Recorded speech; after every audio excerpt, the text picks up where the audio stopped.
Mais um do meu mano Richark. Bora ver? O jogo que criou um gênero? Por que meu player do YouTube tá desse tamanho? Tem um cara de palhaço? Há muito tempo atrás, hein? Epa. Vamos com calma, Richark. Paciência, meu mano, meu nobre. É. Deixar o like. Criar um comentário. Vídeo sensacional. Padrão do canal já.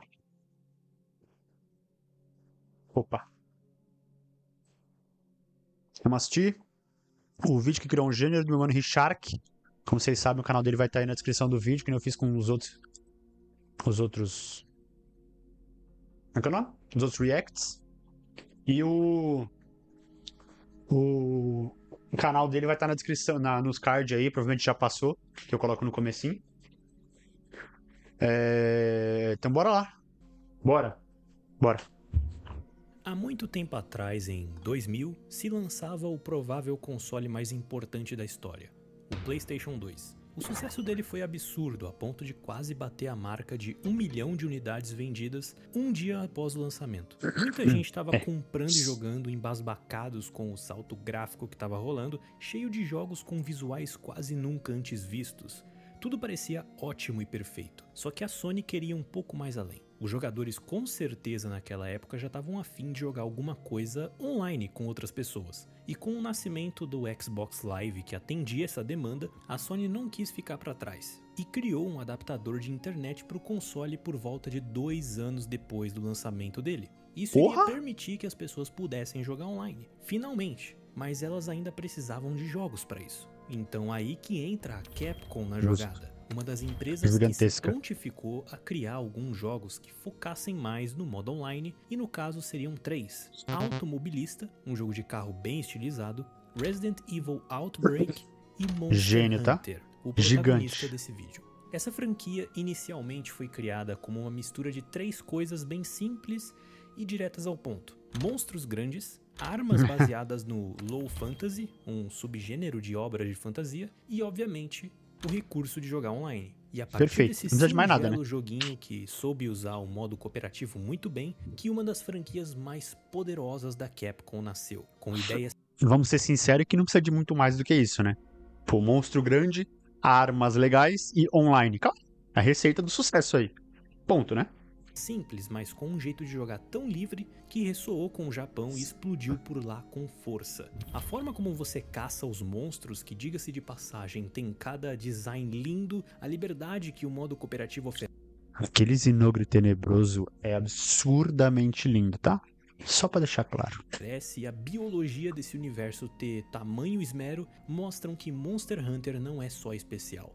Ele criou um gênero só pra ele. Perfeito.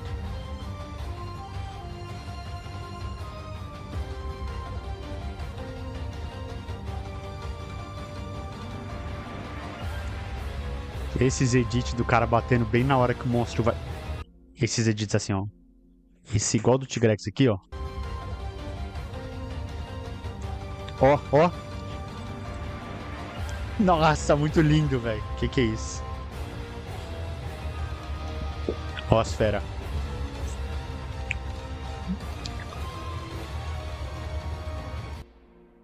Monster Hunter. Prazer, Richard, e um feliz ano novo a todos. E aí, Richard? Monster Hunter é visto por cima como um RPG de ação, com pequenos mundos abertos divididos em várias áreas. A história dele consiste muito em investigar os monstros e o seu comportamento, e quem sabe resolver anomalias que alguns deles causam em um ambiente, que perturbam a ordem natural do lugar. Pelo menos o World, que é o foco do... Pra deixar claro que a gente não mata os monstros sem nenhum critério, viu? Óbvio, na gameplay a gente mata. Mas na lore do jogo, a gente tá resolvendo os desastres biológicos que eles podem causar. Porque se eles estão sendo caçados, tem um motivo pra isso. É porque eles estão desbalanceando alguma coisa. O vídeo se baseia nisso, onde uma frota de caçadores é surpreendida por um monstro mega poderoso chamado Zora Magdaros, uma anomalia da natureza que desperta a preocupação. Você vai parar em uma terra nunca antes vista e começa a investigar o lugar para saber o que aquele monstro ancestral tá fazendo e os potenciais problemas que ele pode causar. Afinal, por que um ser tão antigo do nada resolveu ir até um lugar muito específico? E eu não sei se ele vai falar nesse vídeo, mas essa belezinha aqui é um filhote. Essa abissalidade que a gente enfrenta com uma arma de cerco é um filhote. Por que um ser tão antigo do nada resolveu ir até um lugar muito específico? É a partir dessa pergunta que os desdobramentos do jogo se iniciam. Floresta ancestral. O gênero do jogo coisa também linda. pode ser chamado carinhosamente de HRPG, ou Hunting Role Playing Game, que, como o próprio nome meio que já diz, é muito focado em caçar criaturas. A gameplay e as mecânicas do jogo giram em torno dos próprios monstros. E a gente tem exemplos disso em outros jogos, como God Eater, Dauntless e Wild Hearts. E assim como o termo O Wild Hearts que eu vou trazer pro canal, viu? A runzinha, criar um boneco novo, que eu já joguei. Criar um boneco novo, viver toda a história do jogo. Só tem que ver se ele lançou antes ou depois. Acho que depois de Mega Rise, né? Então vai ser depois de Monster Hunter Wilds, que eu vou gravar ainda essa semana, eu acho. Vou trazer Wild Hearts e Mega Rise e Mega World. E se eu for conseguindo jogar o resto, tão ligado, né? O Souls-like ganhou força com o sucesso dos títulos da From Software, Monster Hunter conquistou seu espaço e deu força para dar vida ao termo Hunter-like. Mas afinal, o que define esse gênero? É o que todo o resto do vídeo vai mostrar para você. Como o jogo é baseado em caçar monstros, 90% das missões, seja elas principais ou secundárias, são focadas em matar ou capturar algum, e o processo para ir atrás da maioria deles começa sempre do mesmo jeito aqui no World, rastreando. Você não vai ter a localização do bicho de cara, você mesmo tem que ir atrás disso. Só que aí já tem um problema. Cada mapa é bem grande e a movimentação do boneco é meio lenta, o que só piora tudo. Por mais que lá na frente você libere as montarias que são uma mão na roda. Só que agora, para achar um bicho no começo do jogo, tu tem que andar a pé. Mas é aí que entram os rastros. Evidências do monstro são deixadas para trás por todas as áreas que ele andou. Como o que faz com que você não fique 6 meses andando pra achar o bicho, né? Você fica lá, pega um rastro, acha outro, vai pra ali, vai pra cá, fareja aqui, fareja ali e acaba encontrando o bicho. Você não fica lá 6 meses andando até você trombar com o bicho, tá ligado? Que é o mais comum. Também tem marcas de corte nas paredes, no chão, carcaças de animais mortos por esses monstros, enfim. Coletar esses rastros vai aumentar uma barrinha na tua direita, que é o nível de pesquisa. Uma vez que ela encher a primeira parte da barra, já era. Achar o bicho vai ser batata, pois um rastro de luzes verdes, chamados de vagalumes guias, vai te conduzir até onde ele meio que tá. Aí é só seguir o rastro. Só que já me aconteceu algumas vezes desses vagalumes meterem uma de Waze bugado e mais atrapalharem do que ajudarem, mas é muito tranquilo, cara. Ele vai te levar até o bicho. Só não questione o caminho que ele vai traçar. Essa mecânica aparentemente só tem no World por enquanto, até onde eu sei. Outros jogos só costumam te dar a localização do bicho mesmo e já era. Ou nem isso, pois em jogos mais antigos como o Generations Ultimate, tu precisa ter noção de onde o bicho costuma aparecer para de fato achá-lo. E se ele fugir, tu usa um paintball, exatamente isso que tu leu, para marcar o monstro e assim saber onde ele tá no mapa. O Wilds, que lança ano que vem, pretende pôr o mesmo sistema do World. Esse vídeo é um pouco velho, né? Mas que vai ser necessário ser feito apenas uma única vez. Depois você sempre vai saber onde o bicho tá. Só que aqui, não. Você vai ter que repetir esse processo várias vezes. Bem, tem que ficar pegando e pegando e pegando e pegando até você ter nível de pesquisa suficiente pra ir saber onde ele tá. E a desculpa que eles usam é meio legal, porque é meio que como se fosse uma previsão. Você sabe pelos padrões de comportamento que em determinada hora do dia ele costuma estar em tal região. E aí você meio que sabe. Por isso que você sabe onde ele tá. Tá ligado? Eventualmente você vai acabar chegando no alvo e aí sim começa a parte principal do jogo, o combate. Cada monstro desse jogo é praticamente um boss. Então, muitas das vezes, cada caçada pode levar de 5 a 10 minutos dependendo do bicho.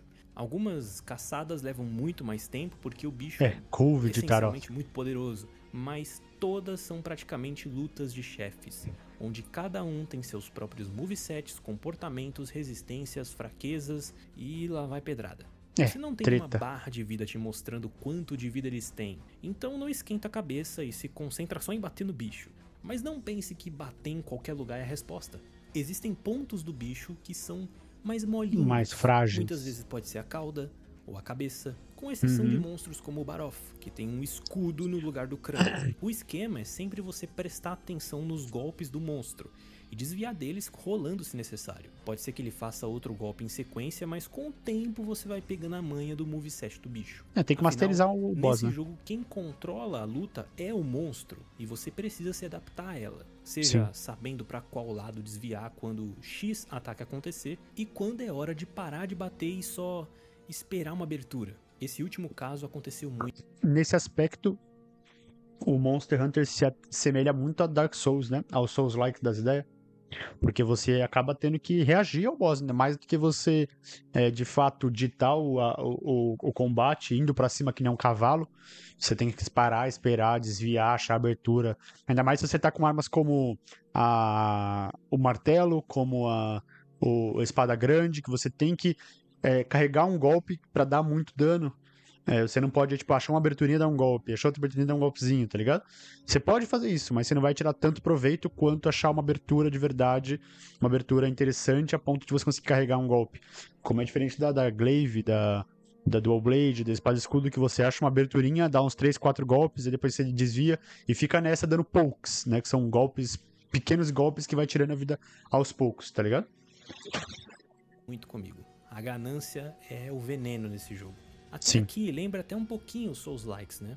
Mas a Era só eu ter esperado mais uns 5 segundos. comparação fica só em como cada bicho pode te dar muito dano ou você ficar rolando e batendo. Pois a forma como você interage com as ações do boneco, bem, são coisas totalmente diferentes. Em Sim. Dark Souls, você tem que cuidar da sua estamina, da hitbox dos seus golpes, da velocidade deles, de tomar cuidado com quão vulnerável em estamina você vai ficar depois do ataque, enquanto o boss sempre vai querer forçar o uso da estamina de forma defensiva, ou seja, te forçando a defender, desviar do golpe. E aí a gente fica nesse ciclo de cabo de guerra, de quem vai controlar mais a sua estamina, digamos assim. Mas em Monster Hunter já começa pela diferença de que seus ataques normais não gastam estamina, só os seus rolamentos e golpes especiais da sua arma. Então você pode bater no bicho mesmo sem nenhum pontinho de estamina. A questão é que o cabo de guerra desse jogo é mais focado na arma que tu tá usando e na sua habilidade especial.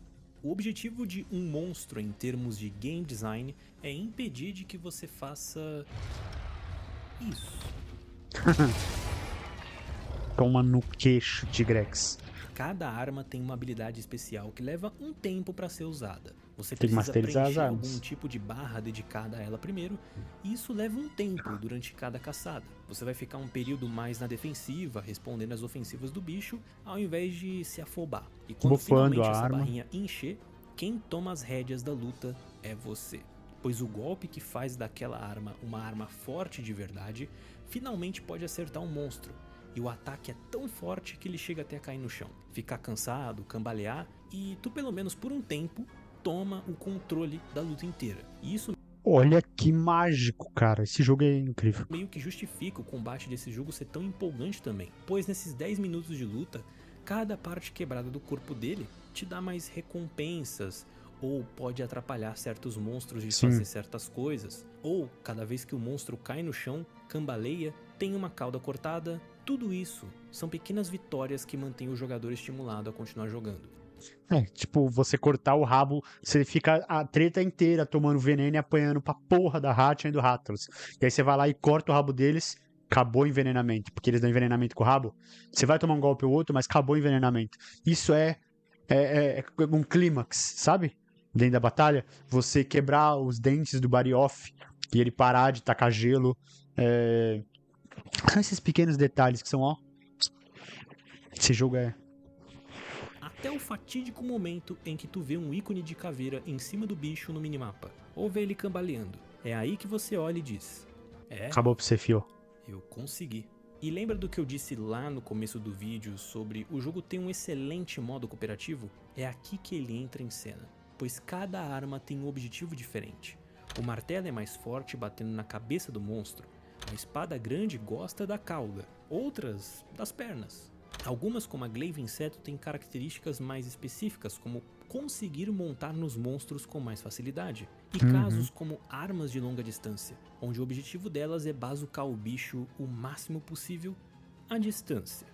Agora junta 4 jogadores, cada um com uma arma diferente, e bota eles para enfrentar um Teostra, sei lá. Nossa, Mesmo que esses que jogadores lindo. nunca tenham jogado juntos, e em um jogo online de equipe convencional eles sejam péssimos em se coordenar, aqui em Monster Hunter eles magicamente conseguem se, digamos que, harmonizar. Pô, que Sem jogo nem bom, mano. perceber. Simplesmente pelo fato de que cada arma obriga os jogadores a fazerem diferentes ações. Enquanto um cara tá batendo com o martelo na cabeça do Teostra, o outro tá batendo no rabo. Enquanto o outro tá montado nele, enquanto o outro tá atirando de longe. Entende o que eu quero dizer? Que jogo Por isso maravilhoso. que esse co-op é tão bom, pois as armas de forma natural induzem o jogador a assumir uma função que ajuda os outros jogadores por osmose. E não vai ter um troll no meio da partida simplesmente jogando do jeito que ele quer e não do jeito que o time precisa, tá ligado? Aqui o que você quer é o que o time precisa, porque não tem uma sobrecarga. Não tem, se você for o time inteiro de Longsword, o time inteiro de Katana, vai dar bom. Porque a Katana dá muito dano, o rabo vai cortar rapidinho e pra matar o bicho vai ser fácil. Se for o time inteiro de martelo, o bicho vai ficar o tempo inteiro desmaiado no chão. Então, cara, isso é uma forma que é sem defeitos. É impressionante como você dá um multiplayer, você dá um co-op, você dá uma cooperação para os jogadores, você libera essa habilidade de jogar com seus amigos e é muito difícil eles te atrapalharem. Tá ligado? Salvo casos como assim, você vê direto na minha live que eu monto no bicho, e aí o cara derruba o bicho quando eu tô montado e eu não consigo tirar proveito da montaria. Ou quando você abre um ferimento que serve pra você upar a sua arma de classe de dano, que nem ele deu exemplo aí do Transmachado e da Charge Blade, que você consegue carregar elas, e aí quando você vai usufruir da ferimento que seu gasto deu aí, que nem no Monster Hunter Wilds, né, por exemplo, o cara vai e usa antes de você, sabe? E ainda assim não atrapalha. Só vai atrasar um pouco essa transformação da arma. E ainda assim o monstro vai tomar muito dano. E, cara, é muito raro de alguma coisa atrapalhar de fato. Alguma ação de outro player te atrapalhar, sabe? Mágico. Mágico. Claro, pode acontecer de ter uma equipe de 4 pessoas só de espadão? Com toda certeza, faz parte. E claro, tu pode jogar o jogo sozinho perfeitamente. Monster Hunter World no seu jogo base, que é o foco do vídeo, pode ser zerado sem precisar jogar online, mas talvez algumas raids como a do Kulve Taroth, do Behemoth do Final Fantasy,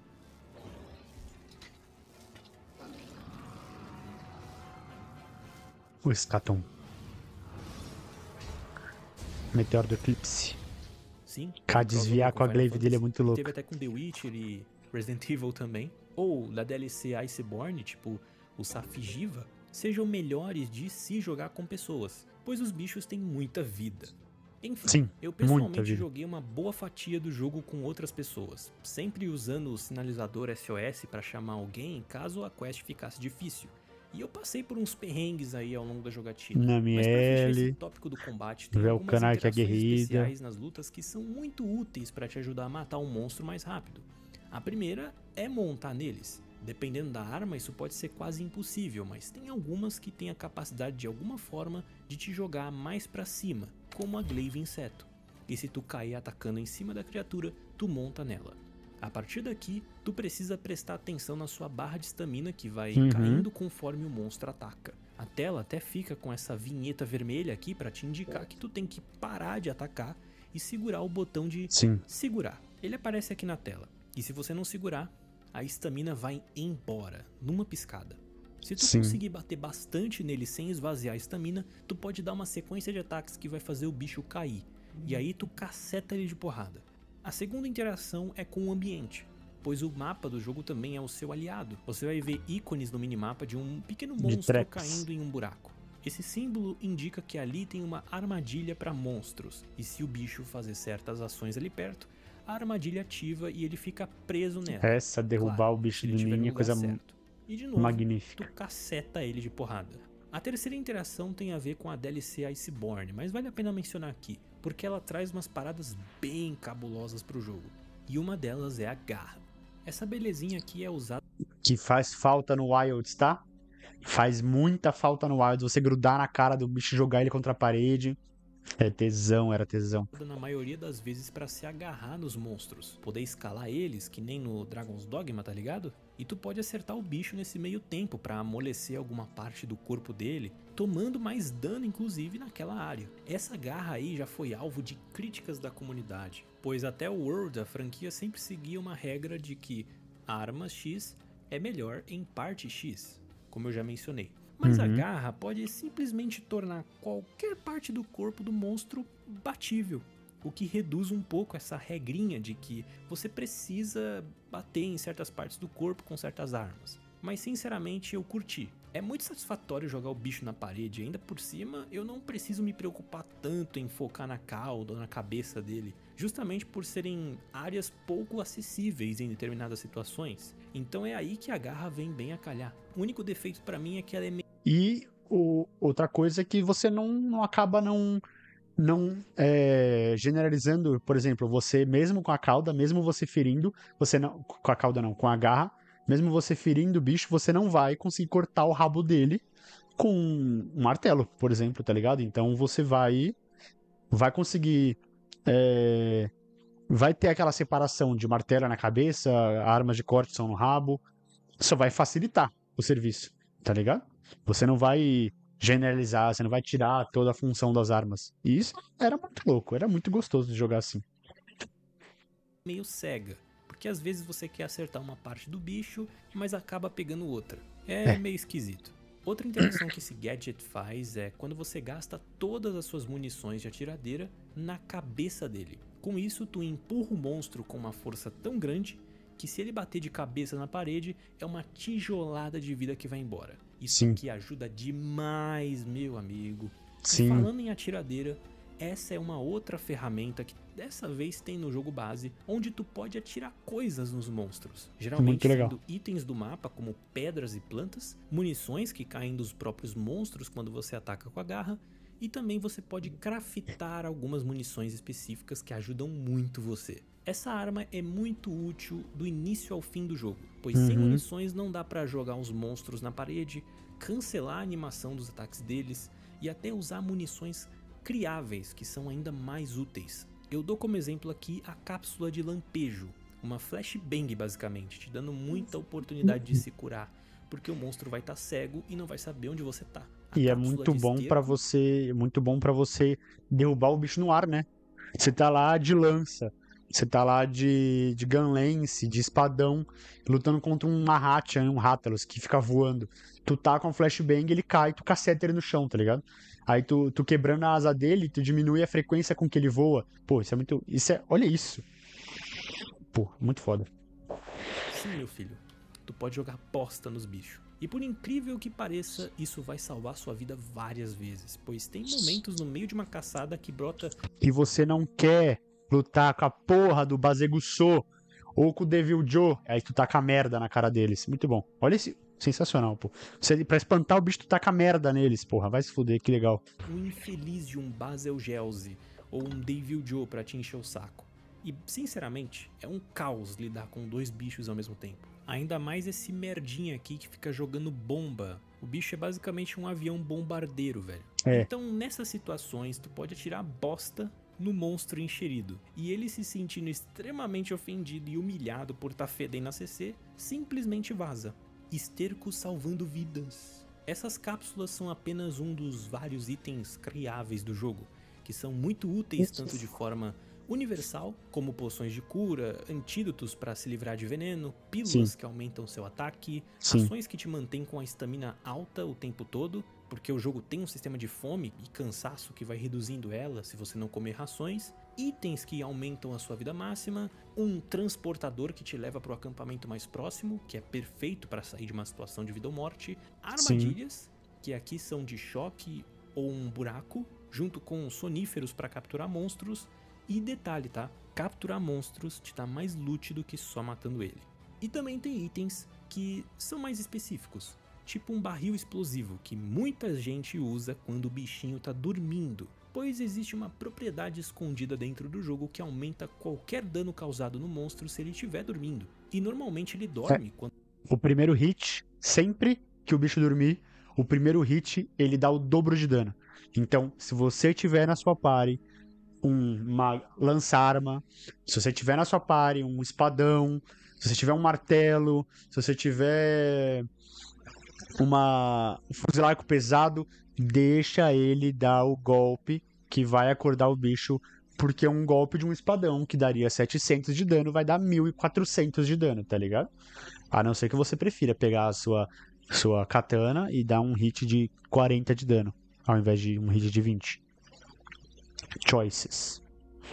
Quando tá prestes a morrer, ele sai correndo pra toca dele e dá uma cochilada pra recuperar o que dá de vida. E como o barril dá muito dano, já viu, né? Eles nem chegam a usar um só não, eles usam 3, 4, 5 de uma vez. Dá um dano diabólico. Coitado do bicho, só queria tirar um cochilo. E claro, munições de diferentes tipos de dano feitas para armas de longo alcance como arcos, por exemplo. Mas como qualquer jogo que eu pegue para jogar, o primeiro contato sempre vai ser mais complicado.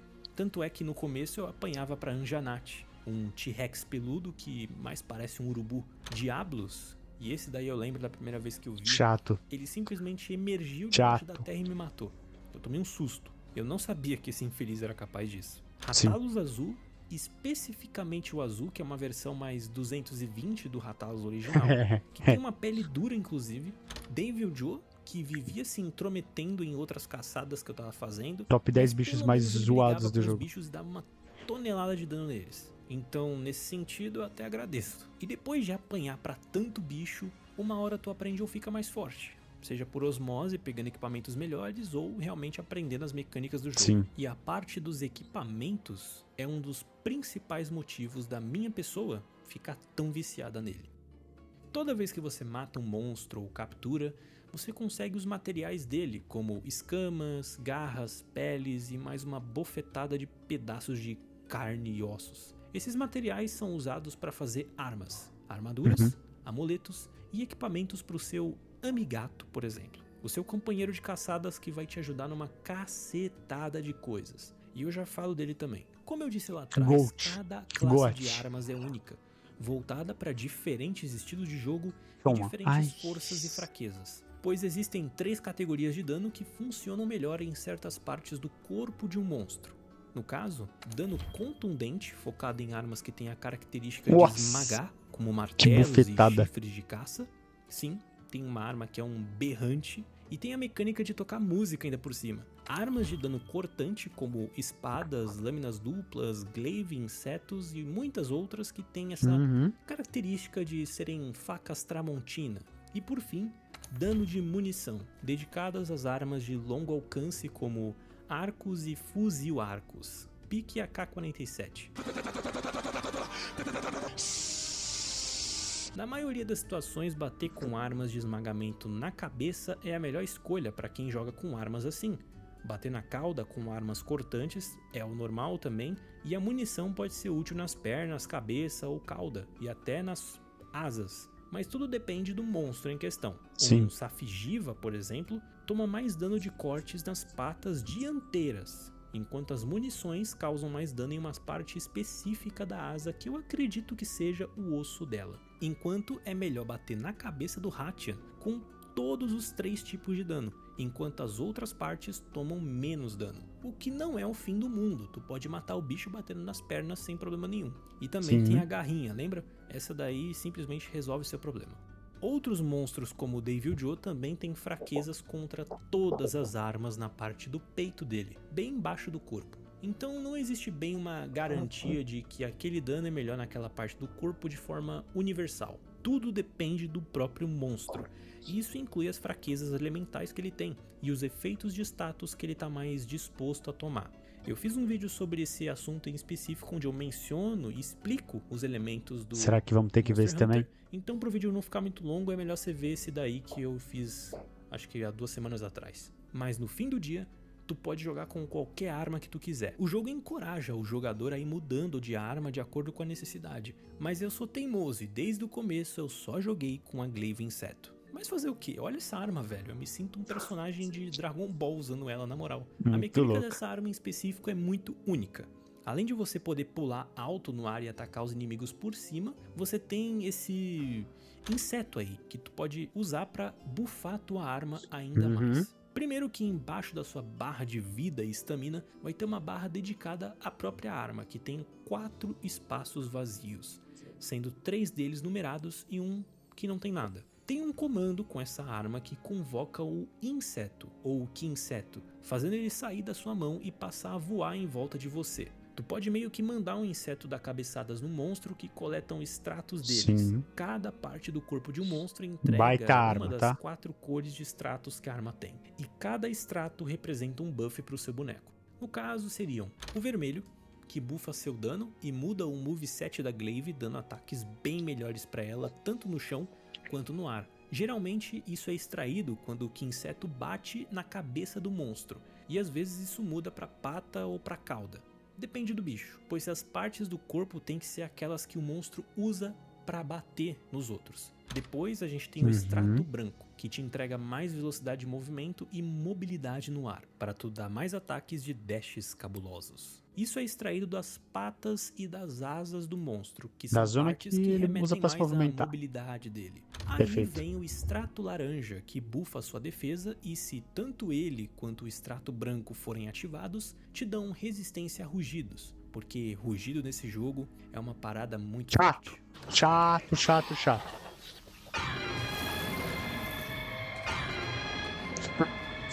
Tigrex. Também te protege de tremores de terra ou correntes fortes de vento. Tu geralmente acha esses extratos nas partes mais defensivas do bicho, como as costas e o peito dele. E por fim, o verde, que simplesmente te cura, extraído de partes do corpo do bicho que não são usadas pra nada. E isso depende muito de cada um. Alguns dão o extrato pela cauda, outros pelo braço, enfim. Mesmo que o bicho ataque pela cauda, normalmente a cauda vai dar o verde também, tá ligado?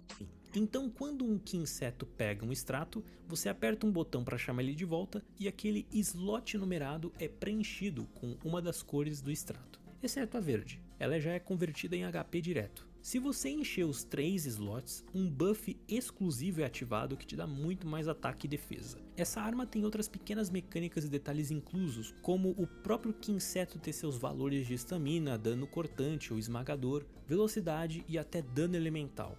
Então, sabendo disso, os Kinsetos também precisam receber um cuidado especial na hora de upar sua arma. Muito complexo, muito legal. Upados e modificados separadamente.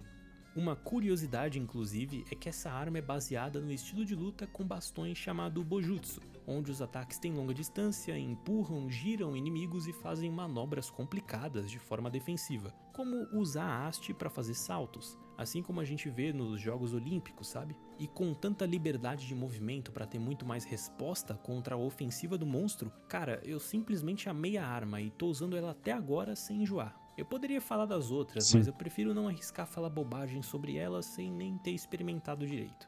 Mas cada arma tem sua própria árvore de upgrades, que basicamente são caminhos de craft que tu faz para pegar uma arma de um elemento específico que você queira muito, daquela categoria. Elas vão exigir materiais de monstros e às vezes você pode precisar fazer E é isso que faz você ter 900 horas de jogo no Monster Hunter World.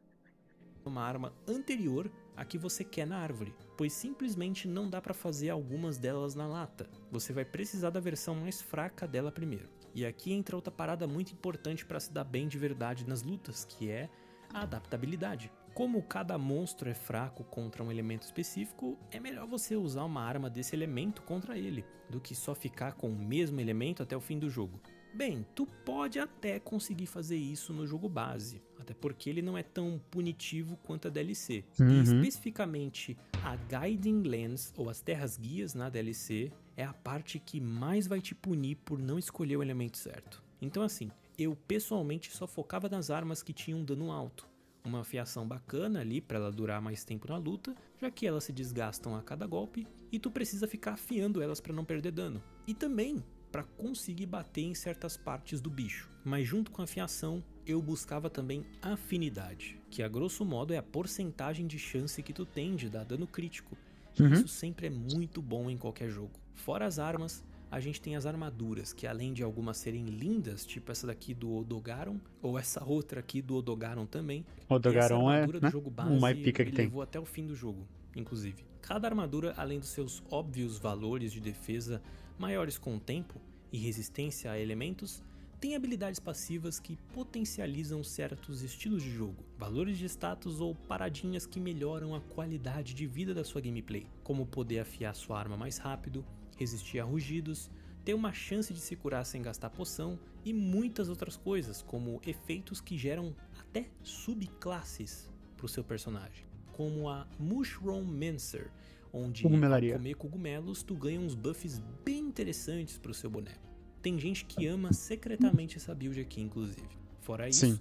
As armaduras também ativam efeitos caso você tenha um certo número de peças daqueles set equipadas. Tipo, 3 partes da armadura do Odogaron ativarem a skill Essência de Odogaron, onde ao afiar sua arma, ela não se desgasta por um tempo. Olha Ou que riqueza. Namielle, na DLC, que ativa a Divindade de Namielle. Uma skill onde, se você atacar um monstro continuamente, ativa uma habilidade chamada Mais Munição / Elemento, focada bastante em armas com elemento oculto, onde não dá pra dar, por exemplo, dano de fogo ou ativar uma explosão da arma sem esse tipo de habilidade equipada. Isso permite que esses elementos possam ser ativados, e tem até níveis de skills que liberam mais daquele dano, como se fosse um stack, tá ligado? Enfim, as armaduras e armas criam um looping de gameplay onde, além de você ser recompensado durante as lutas, tu é recompensado com novas armaduras que tu pode pegar de um novo monstro. Eu, por exemplo, sempre ficava na expectativa de saber qual é a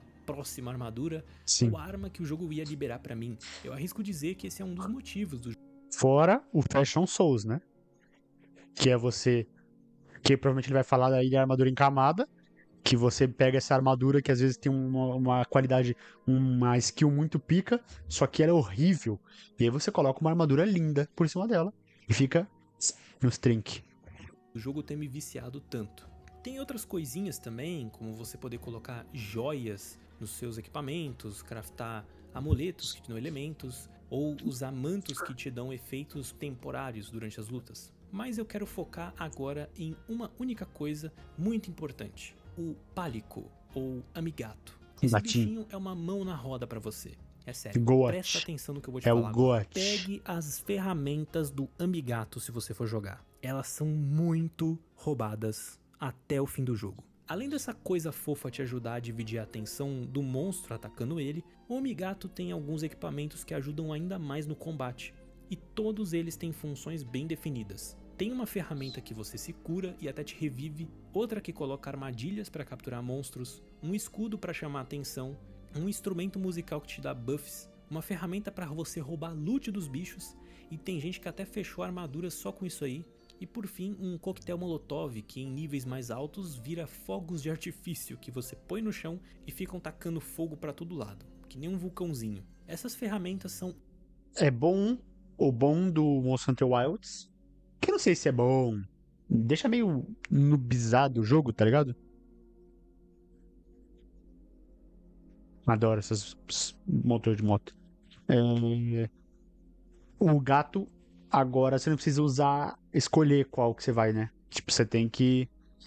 Aí no Monster Hunter World você tem que ir com o que você quer usar. Então, se você quer o bagulho de cura, você tem que ir equipado com o negócio de cura no gato.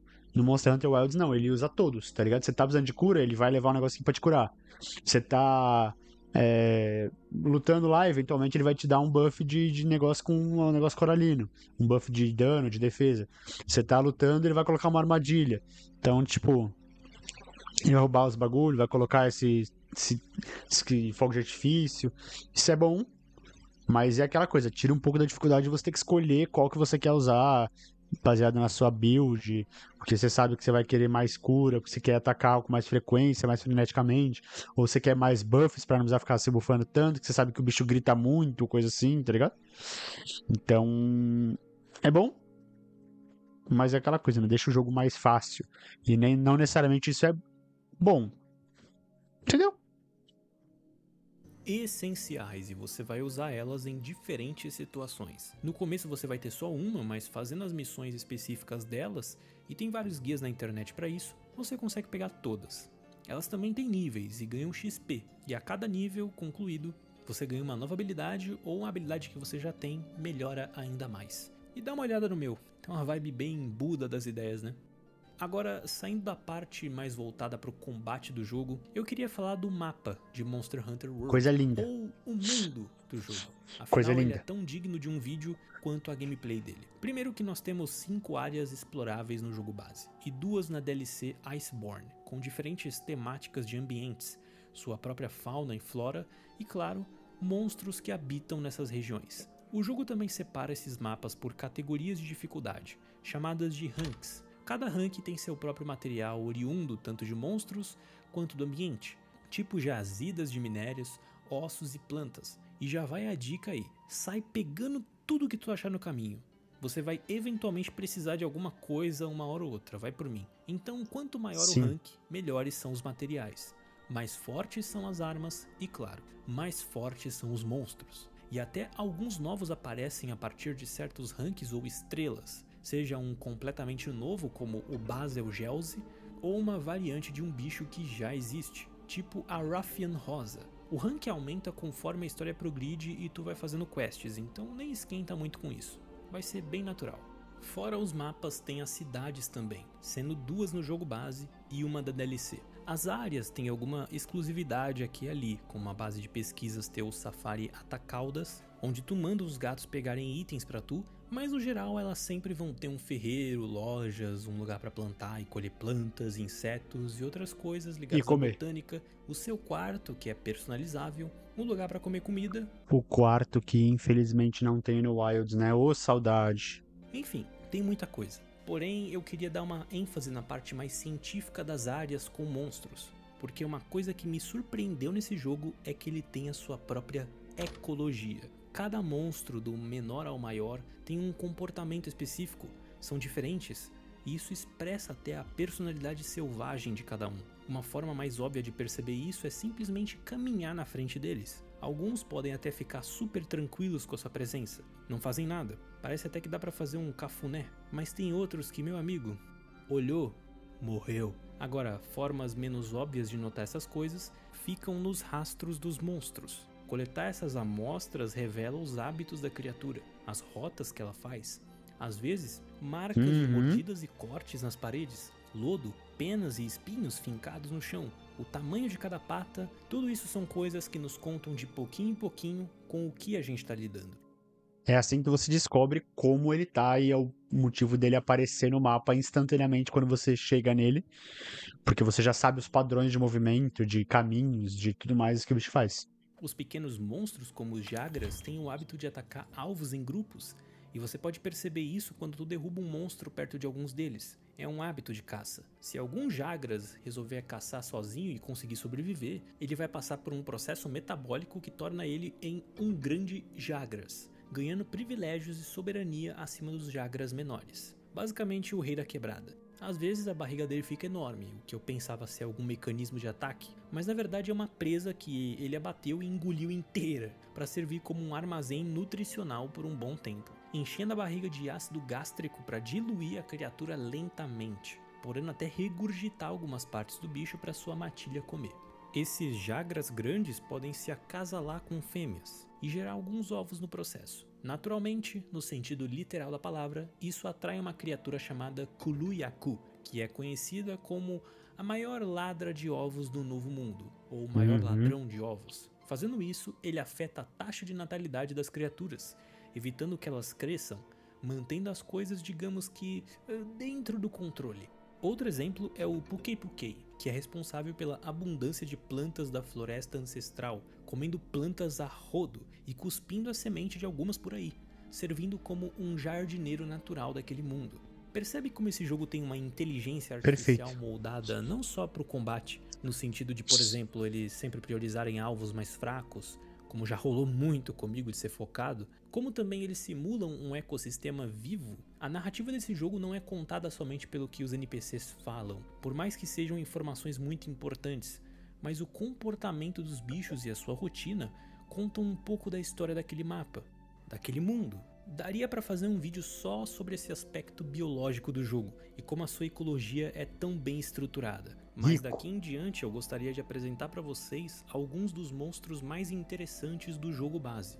E da mesma forma que eu falei dos monstros anteriores, eu vou falar do papel deles dentro da natureza. Eu pretendo fazer a mesma coisa em um vídeo só da DLC futuramente, mas até lá tenham paciência, eu ainda tô jogando ela. Eu vou falar de um monstro para cada região do jogo base, nos quais foram os que mais me chamaram a atenção, e alguns fazem parte da minha lista de favoritos também.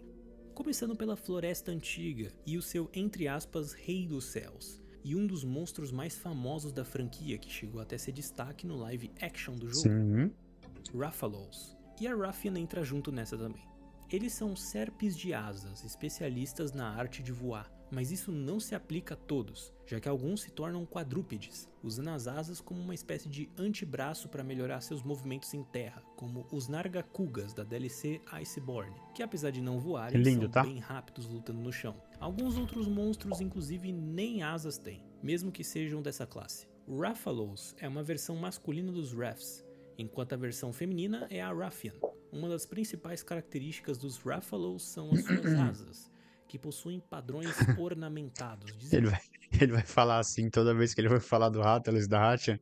Rathalos e Rathian. Ele vai falar assim toda vez.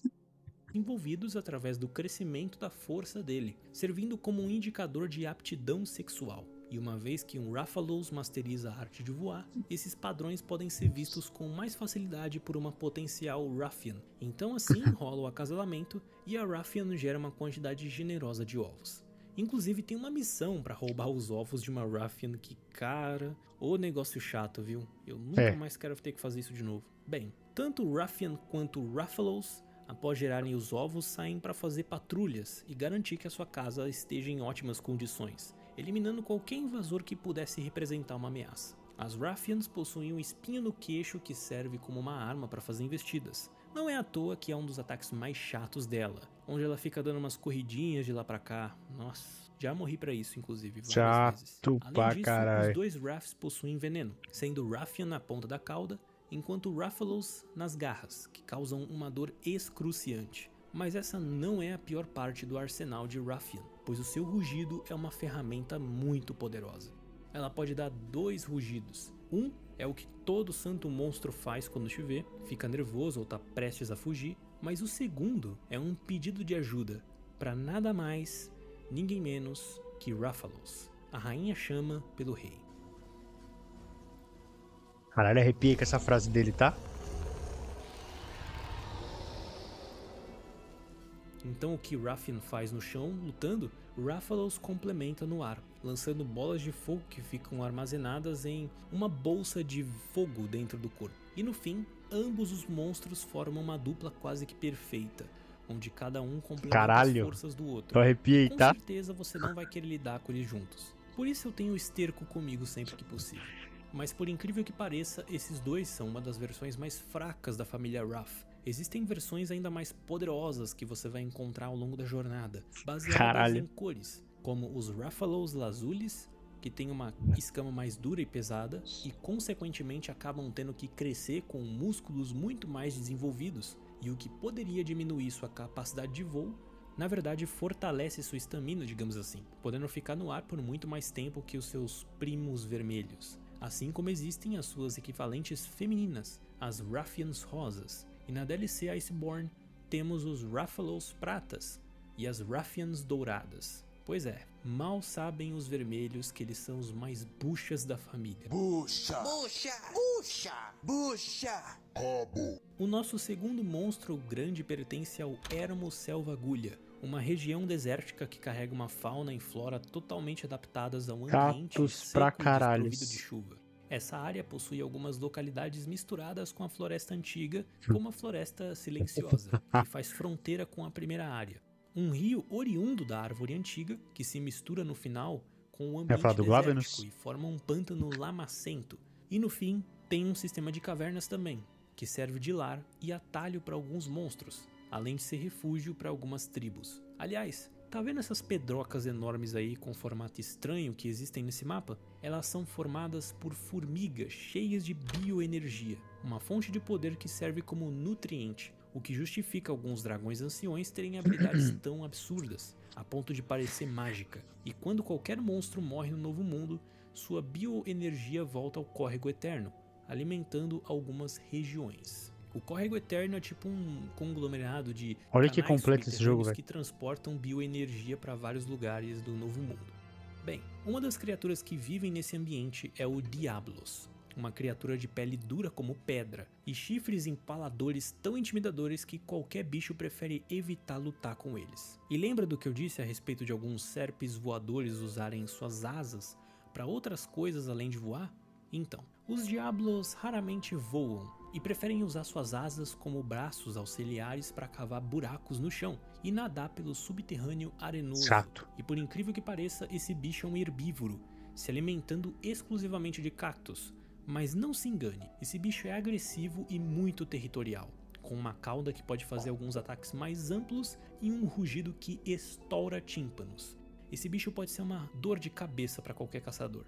Mas como se não bastasse, existe uma outra versão Bizarro, de né? Diablos ainda mais forte, a Diablos Negra, que antes a guilda de caçadores achava que era só uma subespécie, mas com o tempo perceberam que era apenas e simplesmente um Diablos fêmea. Literalmente. Só que, um detalhe, esse Diablos tá no cio, é isso mesmo que tu ouviu. E aí no fim ela é considerada só uma variante. E aqui a gente pode estabelecer uma diferença entre os dois termos. Subespécies são, a grosso modo, monstros que nasceram com uma genética diferente, enquanto as variantes podem até ter nascido iguais, mas ao longo do tempo foram se adaptando e consequentemente mudando. As Diablos negras são maiores do que os machos, e quando ficam no cio, ganham um pigmento preto, indicando que estão prontas para o acasalamento. Porém, elas são extremamente agressivas, inclusive contra os próprios machos, matando eles se eles forem fracos. E detalhe, tá? Essas lutas que você tá vendo são chamadas de guerra por território. Cara, tem cada guerra de território maneira nesse jogo. Bizarro, Velho, né? É simplesmente maravilhoso ver isso daqui. É muito da hora, mano. Os bichos brigando. Olha que da hora.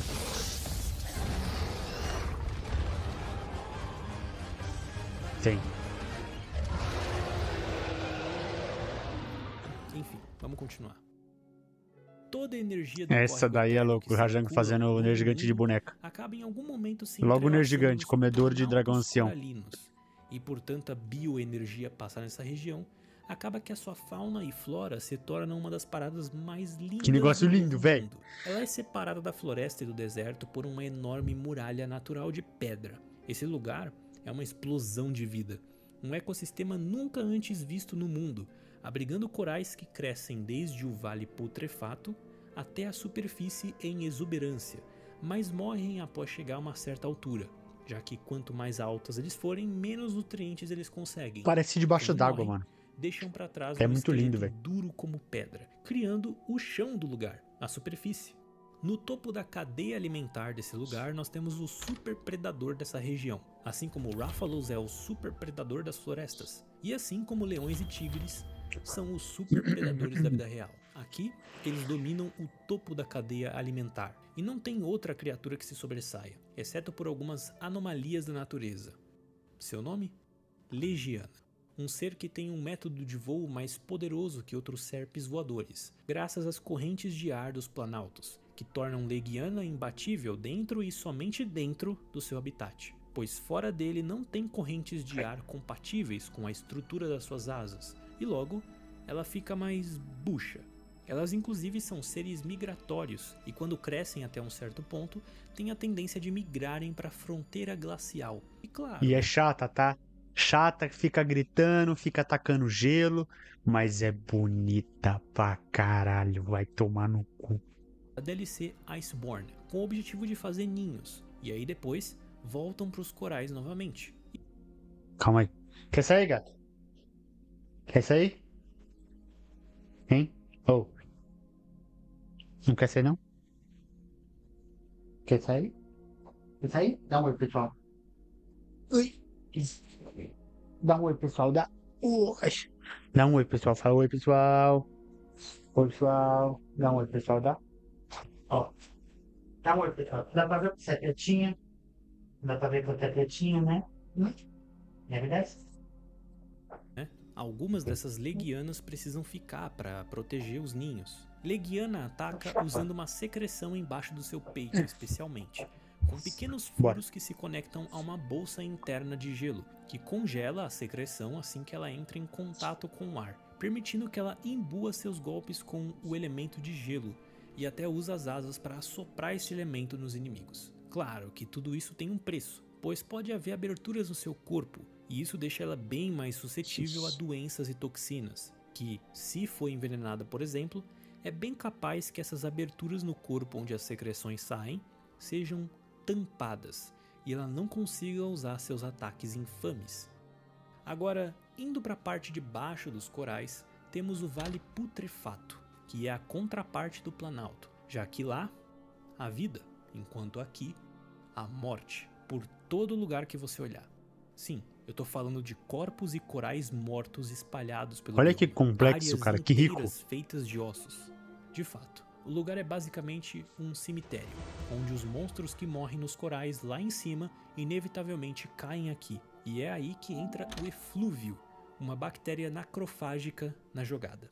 Esse gás que é mortal aos humanos e a outros serpes está espalhado pelo mapa e serve como um acelerador de decomposição. Os nutrientes dos cadáveres são levados pelo gás até as correntes ascendentes de ar, indo até os planaltos e por consequência nutrindo os corais e os seus habitantes lá em cima. Não é exagero dizer que o vale é a parte mais importante do Novo Mundo, mesmo que seja um cemitério. Ele mantém os corais de pé e por consequência os planaltos podem continuar distribuindo bioenergia e nutrientes por todo o continente. Aliás, esse vale é feito de algumas partes dos dragões anciões, possivelmente esses podendo ser ancestrais pré-históricos do Dalamadur, outro monstro da franquia, e talvez de seus estômagos, aquele ácido azul do fundo do vale pode ter surgido. Enfim, um dos meus monstros favoritos do jogo vive aqui, caçando potenciais presas, mesmo em um lugar onde esse tipo de atividade é mais difícil, e se contentando com cadáveres se necessário. O nome dele é Odogaron, responsável por duas das armaduras mais lindas do jogo para mim.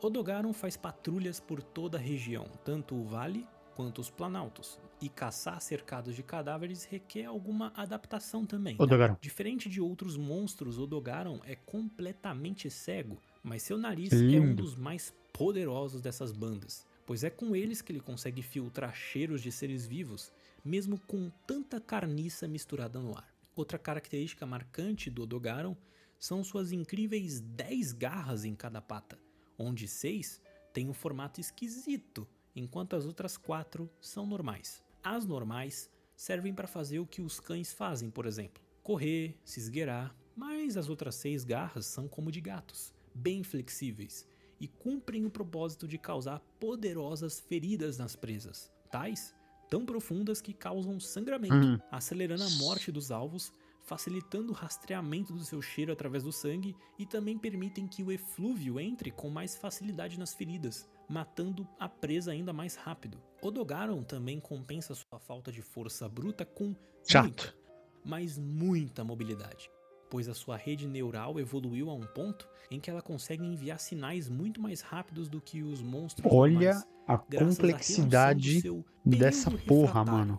Um termo aqui que se aplica ao tempo que leva para uma célula se resfriar. Isso culmina nas sinapses enviarem sinais mais rápido e, consequentemente, de novo, o Odogaron fica muito responsivo a qualquer coisa. Eu queria mencionar um último comportamento do Odogaron, onde ele costuma separar algumas partes dos cadáveres como comidas de reserva e guarda elas na sua toca, se alimentando de outras partes ao invés disso. Quando ele se sente em extremo perigo, ele sai correndo para sua toca e come as carnes que armazenou lá dentro. Então, toda a carne ingerida entra em um estado de explosão metabólica, chamada de exaustão proteinogênica, onde suas habilidades físicas melhoram. Brilhante que exala fumaça e suas garras ficam ainda mais hábeis. Entretanto, esse também é seu ponto fraco, pois seu corpo, desesperado por metabolizar qualquer coisa, pode muito bem absorver coisinhas indesejadas. É o como espinafre do veneno dos Popeye. guirros, Ele come o que bagulho e fica paralisam a bufado, vítima. insta. E se Odogaron for parado alguma vez, ele fica exausto. Então esse superpoder dele meio que é um último recurso e não pode ser usado a qualquer hora e de qualquer jeito. E não, esse carinha não é o super predador dessa área. Esse cargo fica pro Tigrex. Mas como ele tá na DLC, eu vou evitar falar dela nesse vídeo. Bem, dessa vez eu não queria falar de um monstro específico, mas de um lugar que virou um mega campo de batalha de vários monstros gigantes. Um lugar chamado Fenda do Ancião, onde há uma quantidade colossal de bioenergia e energia pura acumuladas e concentradas. Uma outra forma de energia encontrada de forma mais densa dentro de corpos de dragões anciões. Essa energia se solidifica com a morte deles e molda o lugar com seus cristais, reformulando a forma das suas rochas cada vez que um dragão ancião morre. Por ser uma concentração muito grande de energia, esse lugar reúne inúmeras criaturas poderosas, incluindo dragões anciões em uma disputa por ela, e acaba sendo um lugar tão perigoso para caçadores que apenas aqueles com altíssimos ranks podem pisar aqui. Aliás, é uma boa hora para falar dos dragões anciões, já que eles aparecem bastante por aqui. Os dragões anciões são uma anomalia basicamente, portadores de uma quantidade de bioenergia tão alta que sua morte pode gerar uma abundância de vida. Elas também habitam fora do ecossistema natural, tão antigas e poderosas que podem ser chamadas de forças da natureza. E nós temos vários exemplos, como Kushala da Hora, mano. o nome do bicho, da hora. Um poderoso dragão que manipula os ventos, Kirin, um equino que não parece nem um pouco com um dragão, mas tem uma aptidão assustadora com raios, Valhazak, um dragão lindo e feio ao mesmo tempo, que possui quantidades massivas de eflúvio no corpo, ou Nergigante, um dos monstros fundamentais para a narrativa da ecologia de Monster Hunter World especificamente. Um monstro que é atraído por dragões anciões, caçando eles e se alimentando da sua bioenergia. E possivelmente ele é uma forma da natureza equilibrar esse balanço entre os monstros normais e dragões, como se ele, o Nergigante, protegesse esse equilíbrio enquanto caça, usando força bruta para lidar com monstros que dominam elementos. Outro ser poderoso e irregular que aparece aqui e que não é um dragão ancião é o Devil Joe. Absurdo, Esse daqui é uma anomalia que está na categoria de super predador. Um monstro com uma fome tão grande que simplesmente invade outros territórios que não pertencem a ele, para sempre caçar algo para comer. Não importa o que seja, afinal ele sempre tá com fome e chega num ponto de cometer até canibalismo e comer presas vivas só para reabastecer sua energia o mais rápido possível. Mano, pensa na fome que esse cara tá, hein? E caçar algo para comer. Não importa o que seja, afinal ele sempre... E essa... Opa, foi mal. Essa animação, essa animação dele carregando os bichos na boca durante o jogo é muito engraçado, mano. Sua energia o mais rápido possível. Mano, pô, mas dá muita raiva também. Você tá caçando o bicho, o Devil Joe chega, pega o bicho na boca e sai com ele. E o bicho que você tá caçando, o Devil Joe só vai embora com o bicho na boca, mano. Causando até pequenos eventos de extinção por onde ele passa, de tanto comer por aí. Bem, o vídeo tá ficando meio grande já, mas as coisas não acabaram por aqui. Eu ainda vou fazer um outro vídeo sobre a DLC assim que eu zerar. Mas até lá, eu deixo vocês só com esse vídeo aqui. Me corrijam se eu tiver errado em alguma coisa, e eu espero que com esse vídeo novas pessoas acabem pelo menos conhecendo essa franquia maravilhosa, que até pode afastar alguns pelas demoras nas lutas, mas quem gostar do processo, meu amigo, cuidado, pois vai acabar ficando que nem eu. Desejo a todos um excelente ano novo, um feliz 2025, esse foi o último vídeo do ano, mas o começo de uma nova era para o canal. Fiquem bem e até a próxima oportunidade. Falou!